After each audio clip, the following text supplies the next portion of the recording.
Hey everyone, Mommysaurus Rex here, and I'm coming at you today with a review for Toy Story 4. So earlier today, me and my son Declan, he's the baby, we went and saw the 11 o'clock showing of Toy Story 4. There were a lot of kids in the theater, as you would expect. It was an afternoon showing and it was a children's movie, but they were all really fantastic. You didn't really hear any of them at all.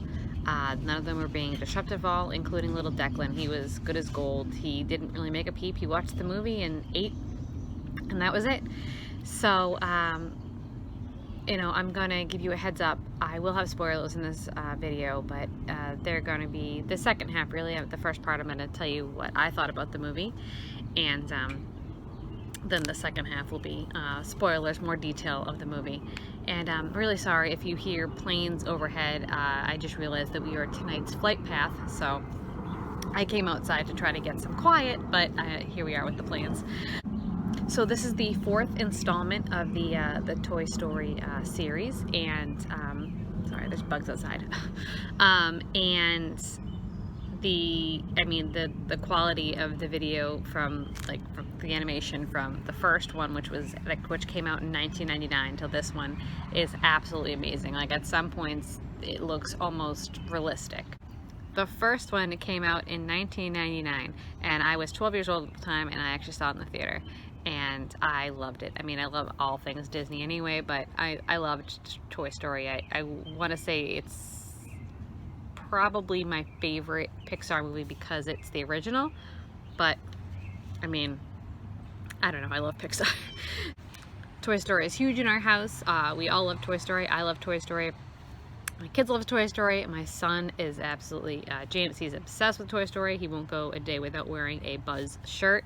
He sleeps with his Buzz, and he has a lot of Toy Story action figures. And if you he's been seeing the trailer for this movie, and he goes ballistic every single time. So I will be going back with him at a later date to go see it.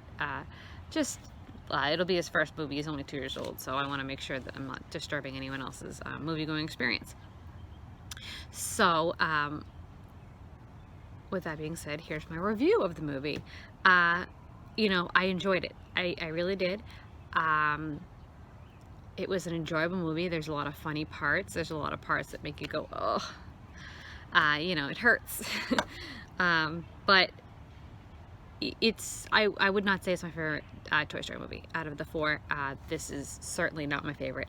Like I said, I enjoyed it. I thought the graphics were fantastic. I enjoyed the new characters, which you'll find more about. And I would definitely recommend that you go see it. I think if you have kids, they would enjoy it. Like I said, it's definitely not my favorite of the Toy Story series. Now, we do have a bunch of new characters. We have Forky, who is voiced by Tony Hale. You have Duke Kaboom, who is voiced by Keanu Reeves. You have Gabby Gabby, who is voiced by Christina Hendricks. And you have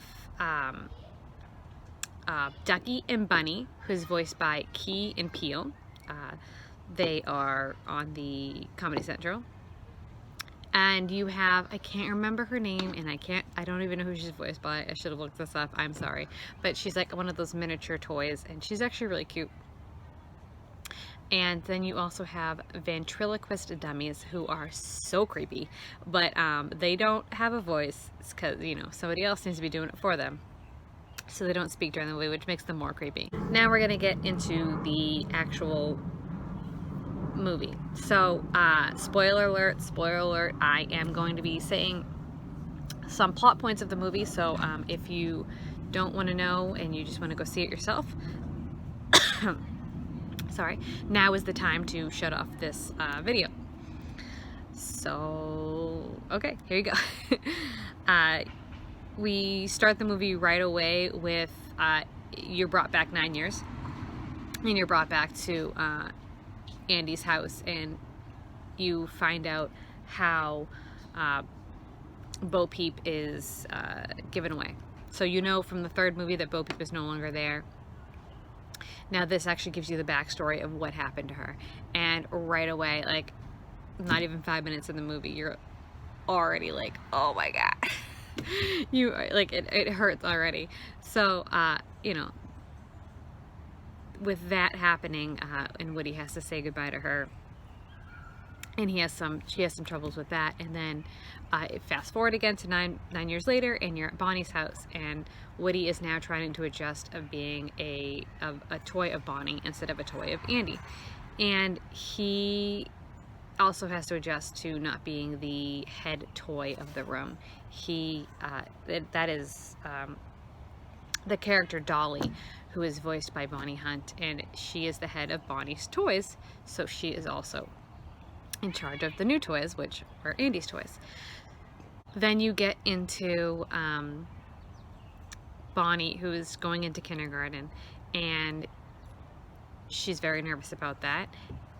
So she, when she does go to school, Woody does stow away in her bag, as he is very worried about her, because what he's always concerned about is the well-being of his owner. So while she's at school, she doesn't really make any friends, but she does end up making Forky, who becomes her friend.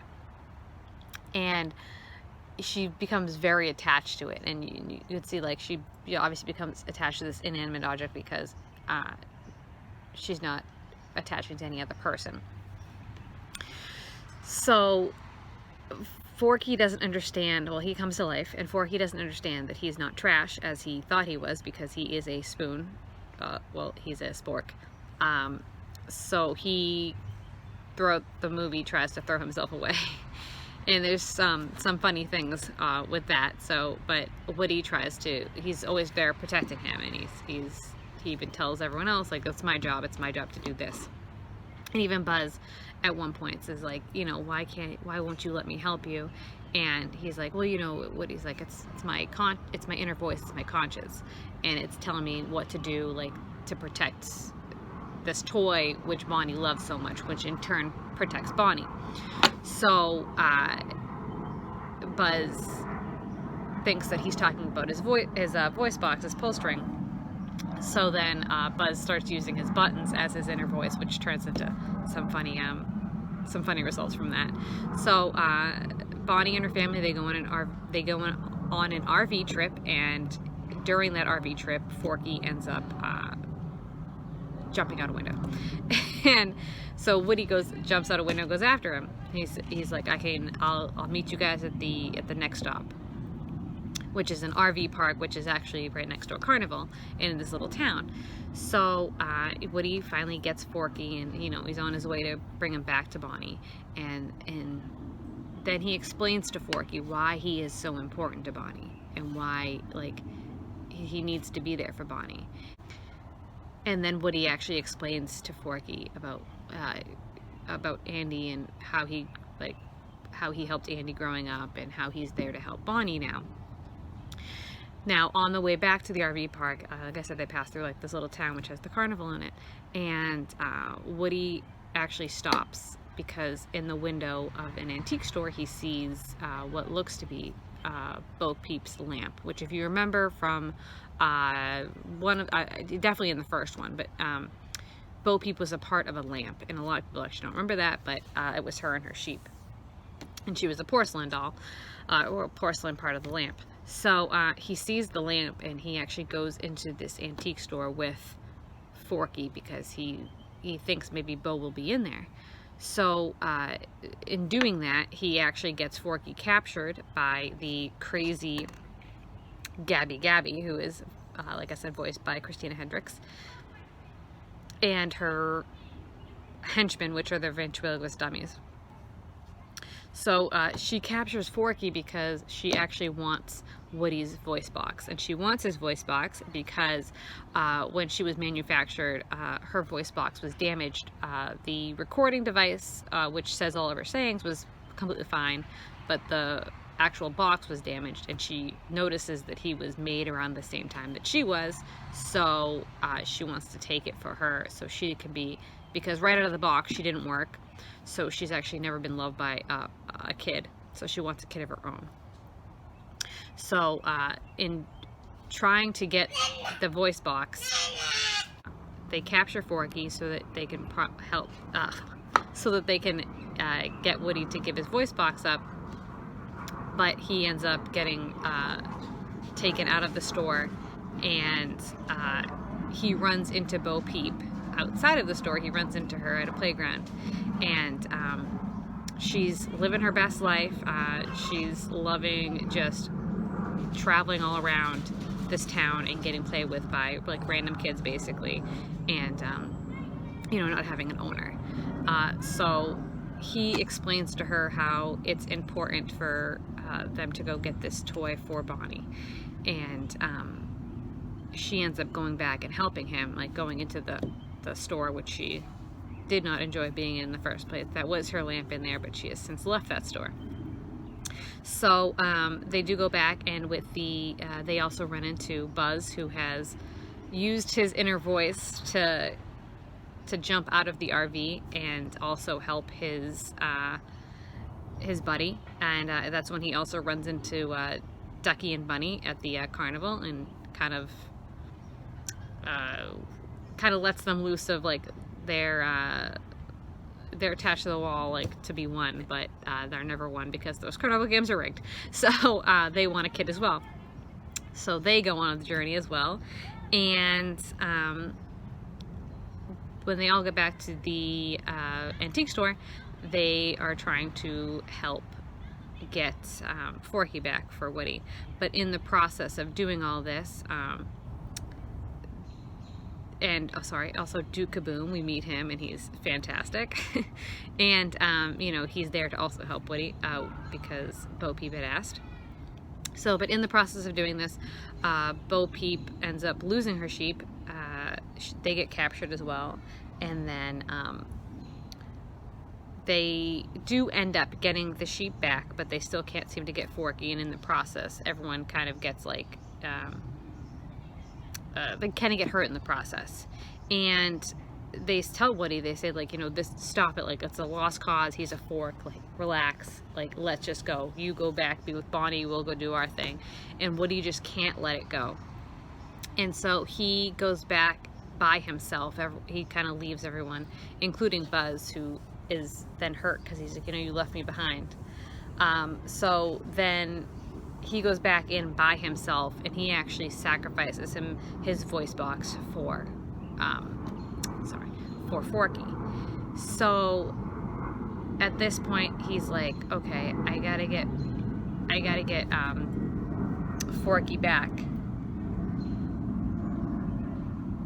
Sorry about that. So I gotta get Forky back to Bonnie before they leave the RV park, because the family's leaving that day to go back home. So Gabby had always had her eye on a girl in the store owner's granddaughter, and she put herself on a shelf and kind of pulled her voice box, which was now working perfectly. And the little girl picks her up, and then she just kind of throws her to the ground. She's like, oh no, I don't want this doll. And you can see how crushed Gabby is, and it's so sad. And you just realize that Gabby wasn't really a villain. She just wanted to be loved. So from that point, instead of being like, Woody was like, okay, you know what, you come with me, we're all gonna go to Bonnie, like Bonnie's gonna love you too. And in the process, going back, they find a little girl who's lost and who's scared, and they basically put Gabby close enough and kind of like, kind of show her, like, the little girl ends up finding Gabby, and it's a happy ending for the two of them. And then you have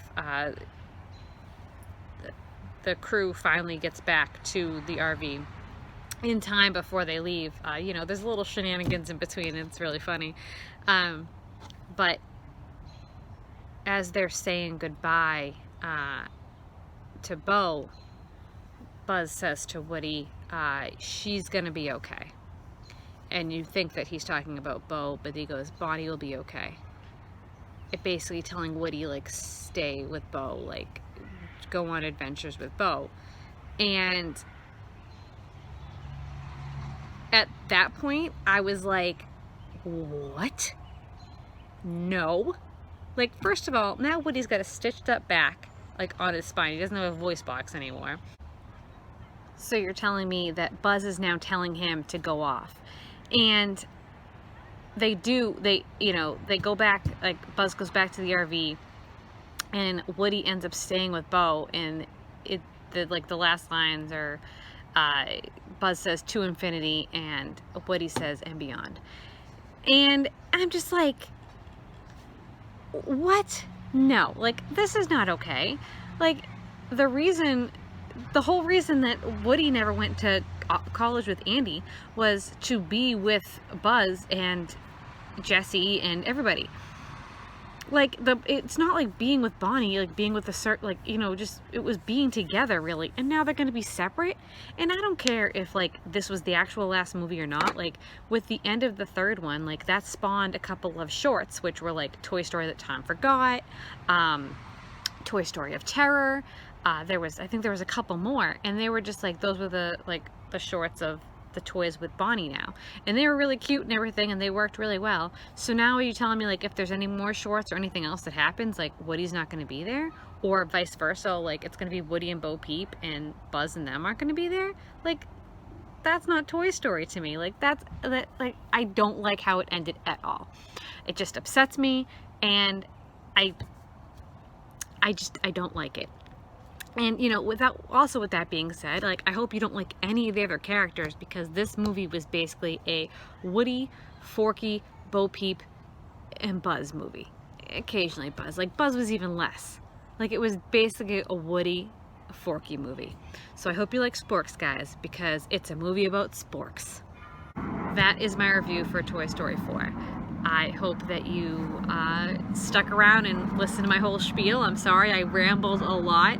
I'm as upset as I am. It's a movie I will see again with my kids. I will go see it with my son at the theater. When it comes out, I'm sure he's going to want to own it, so we're going to have it. I don't know. I just feel like something's missing. Also, be prepared to be choked up, and if you're easier at crying, you might cry during this movie as well. Don't worry, there's many funny parts as well, but you will be a little choked up sometimes. So I hope you enjoyed my review, and stick around for more stuff in the future. Thanks, guys. Bye.